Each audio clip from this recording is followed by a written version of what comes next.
جہاں تک فریضہ دعوت کی اہمیت کا ضرورت کا تعلق ہے، یہ آج کے حالات کے ساتھ مخصوص نہیں ہے،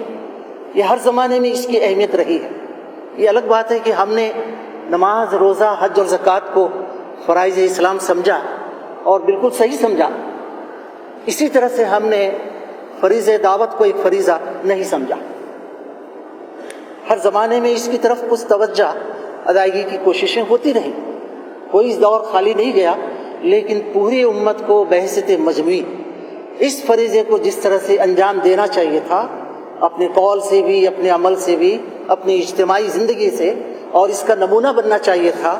اور اس امت کی پہچان یہ بننا چاہیے تھا کہ یہ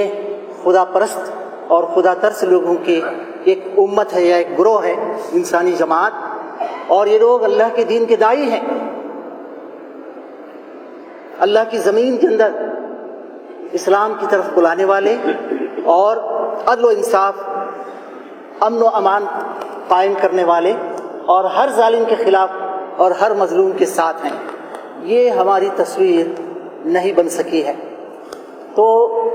آج کے جو نازک حالات ہو گئے ہیں،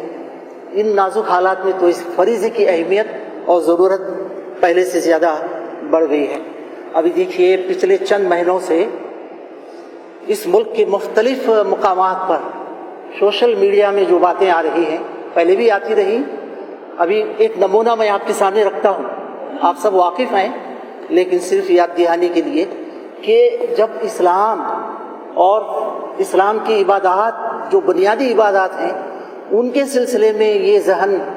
کام کر رہا ہو اور اتنی غلط باتیں پھیلائی جا رہی ہوں،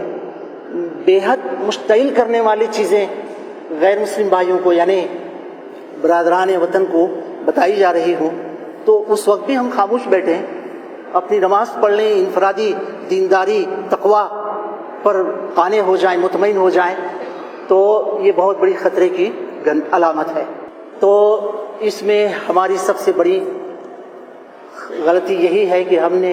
اس ملک میں اسلام کو اپنے لیے کر لیا، قرآن کو بھی اپنی کتاب سمجھ لیا، حضرت محمد صلی اللہ علیہ وسلم کو اپنا پیغمبر سمجھ لیا، جبکہ پہلے دن سے اس کی پوزیشن قرآن مجید کے اندر جو بیان کی گئی وہ یہ ہے، اسلام سب کے لیے، قرآن سب کے لیے ہے، حضرت محمد صلی اللہ علیہ وسلم تمام انسانیت کے لیے، تمام عالموں کے لیے، سب کے لیے ہے۔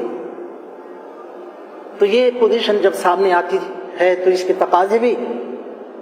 ہمیں ملحوظ رکھ کر ادا کرنا چاہیے تھا کہ آج ہمارے پاس قرآن ہے، محمد صلی اللہ علیہ وسلم کی عظیم شخصیت، رہنمائی، ان کی پیغمبرانہ زندگی کا نمونہ ہے اور اسلام ہے۔ تو یہ اس حیثیت میں نہیں ہے کہ میری اور آپ کی کوئی پراپرٹی ہے یا باپ دادا سے ہم کو مل گئی یہ جائیداد مفت میں، اس کے ہم مالک ہیں، جی نہیں، یہ صرف اور صرف امانت کے طور پر ہے، امانت کے طور پر ہے، اس پر ہمیں خود قائم رہ کر جلد سے جلد اس امانت کو دوسروں تک پہنچا دینا ہے۔